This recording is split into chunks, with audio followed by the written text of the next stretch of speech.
Olá, meus amados irmãos, bom dia de domingo. Vamos estar fazendo uma pequena live aí, um pequeno estudo do Salmo 124. Vamos estar estudando aí o Salmo 124 e aplicando em nossas vidas, fazendo aí uma breve meditação desse salmo, um salmo de Davi, um salmo do Cântico dos Degraus. O Cântico dos Degraus é um salmo que era quando o povo de Israel ia ali adorar a Deus, né? O povo de Israel ia ali adorar a Deus em Jerusalém nas festas judaicas e eles cantavam esses salmos no meio do caminho. Por isso é chamado de Cântico dos Degraus, né? Como se o povo estivesse subindo a um monte e ali aquele povo ia adorar a Deus, né? Aquele povo ia buscar ao Senhor e ele se colocava diante do Senhor salmodiando, né?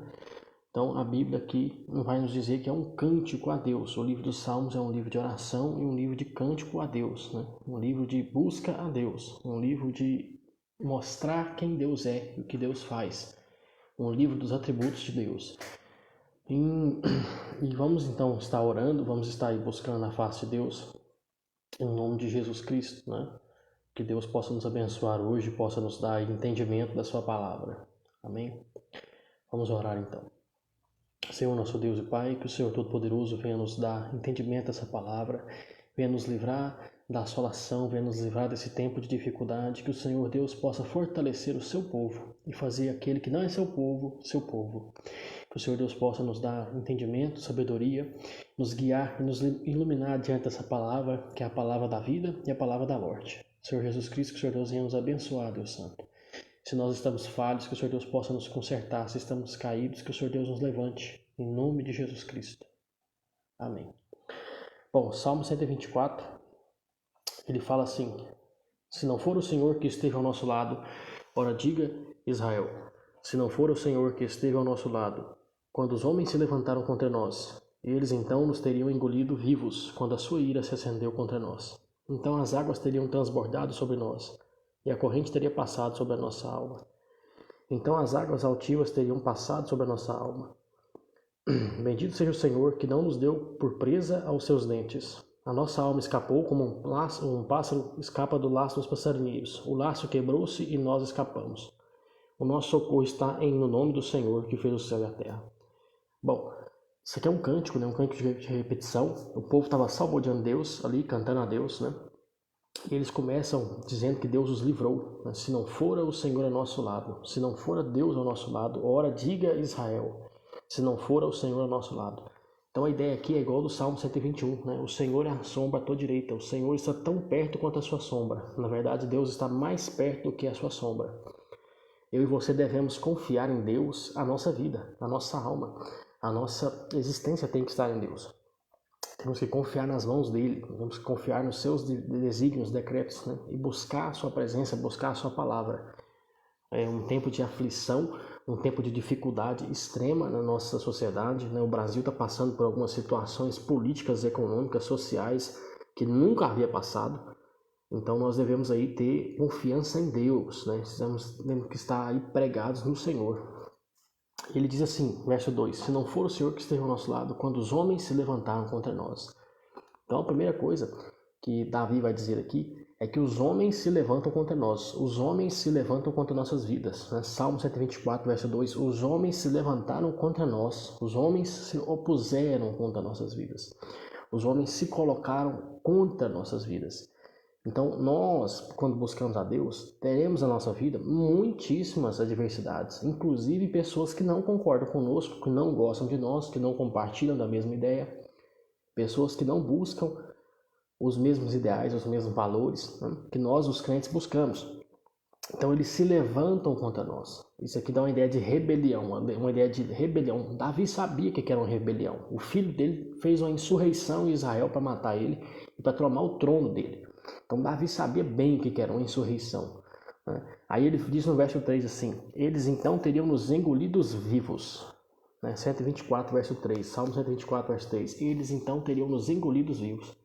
A ideia que dá aqui é que tivesse abrido a terra tivesse aberto como um terremoto e a pessoa tivesse entrado dentro daquela terra, teriam nos engolido vivo. Então a rebelião, a situação, A causa é como homens que se levantam contra nós, como pessoas que se levantam contra nós, também como um terremoto que nos aflige, uma terra que nos engole, né? O Brasil hoje ele passa por uma situação gravíssima, não? Uma situação que assola muitas pessoas, uma situação que está abatendo o financeiro, está abatendo casas, está abatendo vidas, famílias, né? Homens de família, pais de famílias, mães, crianças, né, que já estão aí 1 ano sem escola, pessoas que não têm o devido apoio, né, a devida fixação de atividade. Então essa é a ideia. É como se fosse um terremoto que abre e engole as pessoas, a situação, né? Como se a situação viesse de todos os lados, apertando ali as pessoas. Verso 3, Salmo 124, verso 3, ele diz assim: quando a sua ira se acendeu contra nós. Então a primeira ideia é que são homens rebeliados, né? A situação que nós enfrentamos são homens rebeliados. A segunda, um terremoto. A terceira, um fogo que abrasa nosso coração, que abrasa a nossa vida. E parece como se uma casa estivesse pegando fogo em todas as direções. Para onde é que a gente olha? Se a gente olha para o governo está mal. Se a gente olha para o povo está mal. Se a gente olha para a sociedade está mal. Se a gente olha para as famílias, elas estão más. Se a gente olha para o ser humano, ele está mal também. Se a gente olha para a condição mental das pessoas, elas estão más também. Então, para onde a gente olha? Como um fogo que cerca, que queima ao redor dos homens. Isso é uma situação tenebrosa, mas está dizendo assim que o Senhor nos livra dessa situação tenebrosa. Né? De quantas maneiras nós somos assolados, afligidos, perturbados, né, nesse tempo de dificuldade. O ano de 2020 foi terrível, mas parece que o ano de 2021 nós vamos colher os terríveis frutos de 2020. E como é que eu e você vamos ter a ciência de que essa luta vai passar? Simples. Quando nós nos dobrarmos a Deus, quando nós nos dobrarmos à palavra de Deus, eu e você vamos passar dessa luta. Amém? Salmo 124, verso 4, ele fala assim: então as águas teriam transbordado sobre nós e a corrente teria passado sobre a nossa alma. Então as águas altivas teriam passado sobre a nossa alma. Olha só, a primeira ideia então de que Davi dá na situação que ele vivia eram de homens rebeliados contra ele. A segunda era de um terremoto. A terceira é de um fogo consumindo ele. A quarta é da água afogando ele, né? De como se uma corrente de água viesse levando ele. Então são tantos problemas ali que parecem um turbilhão de água. Alguém aí que está ouvindo já, com certeza, né, tomou aí um jato de água com uma mangueira ou um chuveiro. Você percebe a força que a água tem. Você percebe como que a água tem poder de avassalar as coisas. Quando você observa um tsunami, você vê que a cidade inteira cai por conta da água. Que a cidade inteira cai por conta da movimentação da água, da massa de água que assola a cidade. Quando vem um tsunami, quando vem enchentes ali, destrói muitos bens, destrói muitas casas, destrói muitas vidas. Então a situação é como se fosse um terremoto, uma rebelião, um fogo e uma enchente, uma corrente de água que avassala a vida da gente, né? A tribulação, ela não nos dá trégua, ela não nos dá sossego, ela não nos dá descanso. As coisas da vida, as pessoas que nós perdemos não nos dão descanso. As coisas que acontecem não nos dão descanso. São muitas aflições simultâneas que muitas das vezes nós não temos o preparo, né, de aguentar. Como o apóstolo Paulo diz lá em Coríntios, né, nos sobreveio uma tribulação maior do que nossas forças, mas o Senhor nos livrou para que não confiássemos em nós mesmos. Ou seja, o foco de Deus em deixar com que essas tribulações, essas aflições agudas nos aconteçam, é para que eu e você não confiemos em nós mesmos. Nós temos que confiar naquele que salva a alma, naquele que traz a alma, naquele que comprou nossa alma na cruz. Como diz lá em Atos 20, 28. Aquele que comprou a igreja com o preço do seu sangue. Depois, Salmo 124, verso 6, ele diz assim: bendito seja o Senhor que não nos deu por presa aos seus dentes. Então aqui nós temos a figura como de um animal, uma presa, né, um cervo, um pequeno veado campestre, né? E ali uma onça, um leão que ataca ele, come ele com violência. Então a situação ela é aguda.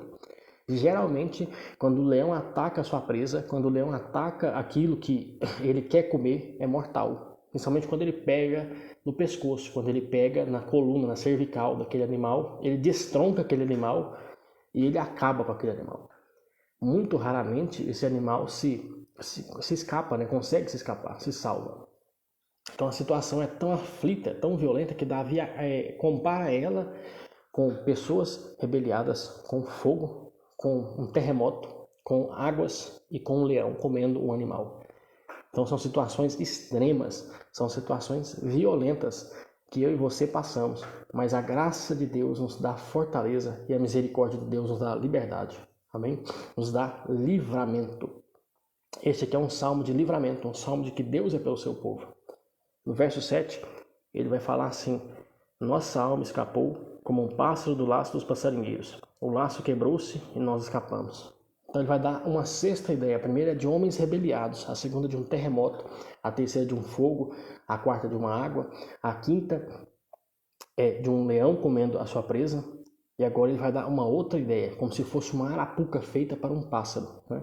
Como se fosse aquela arapuca que pega o passarinho, aquela arapucazinha que você coloca o pauzinho assim, e a isca, o passarinho vem, derruba e cai em cima dele, né? O alçapão de passarinho. Então, como um passarinheiro pega pássaros, assim a situação pega os homens despercebidos, certo? A ideia é essa, né? A situação, ela nos pega desprevenidos, o adversário nos pega desprevenidos, nos toma de assalto, como se fosse um assalto mesmo, um assalto a banco, assalto à mão armada que você não está esperando, nos toma de assalto. A palavra assalto, tomar de assalto, significa tomar desprevenido, né? Pegar desprevenido, né? Pegar uma pessoa com um desprevenimento, não está ali aguardando aquela situação. Então eu e você, nós temos que estar mantendo nosso coração alerta, buscando em Deus a fortaleza, buscando em Deus a providência, buscando em Deus a graça, buscando em Deus a misericórdia. Essa é uma palavra aqui de conforto, uma palavra de conforto para sua alma, para o seu coração, meu irmão, porque é um tempo de aflição, é um tempo de dificuldade, é um tempo de assolação. Quantas pessoas não estão doentes, quantas pessoas não estão tendo problemas nos seus comércios, nas suas profissões, nas suas casas, por conta dessa doença, por conta desses lockdowns, por conta dessa reclusão, dessa recessão financeira, dessa inflação extraordinária que nós estamos tendo aí hoje. E a Bíblia está dizendo, a única resposta é: se o Senhor não for do nosso lado, ora, diga Israel. A Bíblia está dizendo, se o Senhor não for contigo, não tem o que fazer. A situação volta e meia vai nos quebrar, mas se nós tivermos o Senhor, nós ficaremos de pé. É isso que o Salmo 91 nos promete. O Senhor é a tua sombra à tua direita. Ele te livrará do laço do passarinheiro, da peste perniciosa, da seta que voa de dia e da mortandade que assola ao meio-dia. Então essa é a ideia. Que Deus é quem nos livra. Não é eu e você, no nosso poder, no nosso braço, que conseguimos fazer as coisas. Deus é quem faz. Porém, eu e você temos que nos acometer à palavra de Deus. Nós temos que colocar o nosso coração, a nossa alma embaixo da obediência que Deus quer que nós tenhamos. Eu e você, nós devemos buscar a Deus na palavra de Deus, em oração, em culto, em jejum, em graça e em devoção, para que nós tenhamos aí um controle dessa situação. O crente, ele só consegue ter paz no coração quando ele está firmado em Deus. De outro modo, ele não vai conseguir ter paz. A situação vai abrasar ele por todos os lados, mas ele ainda consegue ter paz, porque ele está fincado na rocha eterna. Amém? Ele fala assim no verso 8, o nosso socorro está em o nome do Senhor, que fez o céu e a terra. Então, o meu socorro e o seu socorro tem que estar no nome do Senhor dos Exércitos, que é Jesus Cristo. Através do seu Espírito, Ele nos dá socorro, Ele nos dá salvação, Ele nos dá livramento, Ele nos livra da ira, nos livra da situação terrível, Ele nos livra da situação de condenação, Ele nos livra da situação de aflição. Deus é socorro, Deus é ajuda, Deus é bênção, Deus é vitória na nossa situação. E quantas vezes nós estamos numa situação terrível e Deus envia livramento, Deus envia mudança, Deus envia transformação, Deus envia novas condições. Quando aquela mulher sunamita que tinha ali dificuldades, que não tinha um filho, ela não tinha alegria na vida dela, não podia ter alegria na vida dela. 2 Reis capítulo 4, ela não tinha alegria no seu coração. Ela foi ali abençoada pelo profeta Eliseu com um filho, com a bênção de Deus, com a graça do Senhor Deus. E ela foi muito alegre, mas o filho dela faleceu. E a primeira coisa que ela faz é visitar o Deus de Israel. Ela foi visitar Eliseu. E Eliseu foi lá e fez com que aquele filho ressuscitasse. Amém? Deus, então, ele tira vida da onde tem morte. Deus tira bênção da desgraça. Deus tira socorro da aflição. Deus envia socorro na aflição. Deus envia providência onde não tem providência. Outro exemplo que nós podemos citar do profeta Elias, aquela viúva de Sarepta ali, de Sidom, não tinha o que comer, estava fazendo ali gravetos ali para se alimentar com seu filho, para falecer. E aí diz que Elias lança uma palavra sobre a vida dela: se você fizer o pão e me trazer a água, o azeite da botija não vai faltar, e a farinha da panela também não vai. Eu queria que você prestasse bastante atenção que a Bíblia não diz que Deus deu uma panela nova ou deu uma botija nova, mas fez com que o azeite e a farinha continuassem aparecendo. Isso é o milagre de Deus. Deus muitas das vezes não vai fazer com que eu e você mudamos o nosso padrão de vida da noite para o dia, mas vai nos dar providência, nos vai dar providência e assistência para que nós cheguemos aí ao final do objetivo que Ele deseja para nós. Amém? Então, o nosso socorro tem que estar no nome do Senhor. No nome do Senhor. E Ele fortalece essa fala dele falando assim, que fez o céu e a terra. Amém? Deus então fez o céu e a terra. Isso aqui é um voto que Deus está falando. Olha, eu vou dar socorro, eu vou dar livramento. Confiem em mim. Confiem as suas vidas em mim. Porque eu sei o que eu estou fazendo. Vocês não sabem o que fazem. A Bíblia diz que nós não sabemos o que fazemos. Jesus diz, perdoa-lhes porque não sabem o que fazem, nós não sabemos o que nós estamos fazendo. Mas o Deus de Israel, que vê tudo, que é onisciente, onipresente, presciente, onipotente, eterno, imutável, assíduo, Ele sabe todas as coisas. Amém? Eu e você podemos ter garantia de que Deus vai fazer, de que Deus vai prosperar. Quando Deus mandou Noé fechar aquela arca, Deus já tinha em mente que só Noé tinha aceitado a palavra. E o resto receberia o juízo, mas Ele livrou Noé. Porém, a arca representa Jesus Cristo. A arca representa o Senhor da glória.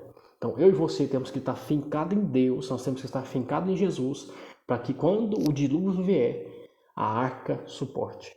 A nossa arca, a nossa vida suporte o estrago do dilúvio. Amém? Eu gostaria que você fechasse seus olhos para nós fazermos uma oração e clamar a Deus por esse dia, clamar a Deus por nossa nação, que Deus possa nos abençoar, que Deus possa abençoar a sua vida que gastou aí seu tempo ouvindo essa palavra, em nome de Jesus Cristo. Vamos orar, pedir pelo nosso país, pelas pessoas que estão nele, em nome de Jesus. Senhor Deus Todo-Poderoso, nós apresentamos esse dia hoje na Tua presença. Que o Senhor Deus faça nós crescer em santidade, faça-nos crescer na Tua palavra, no Teu conhecimento. Que o Senhor Deus venha visitar os lares, venha visitar esse país, venha visitar aqueles que estão doentes, aqueles que estão no leito de morte, aqueles que estão afligidos de Covid, aqueles que estão afligidos com outras doenças que nós não sabemos. Que o Senhor Deus tenha piedade, Pai querido, das nossas almas. Que o Senhor Deus tenha misericórdia de nós, em nome de Jesus Cristo. Nós apresentamos o nosso país, a nossa situação econômica, a nossa situação financeira. Deus, toma para Ti, Jesus, e resolve a nossa situação, Deus Santo. Nos ajuda, Deus, a confiar na Sua palavra, a confiar no nome do Senhor que fez os céus e a terra. Ah, Deus Santo, quantas são as provações em nossas vidas, mas o Senhor Deus tem nos dado livramento. Ajuda-nos, Deus, em nome de Jesus. Amém. Meus amados irmãos, fiquem com Deus. Tenham um ótimo domingo e um abraço para todos vocês.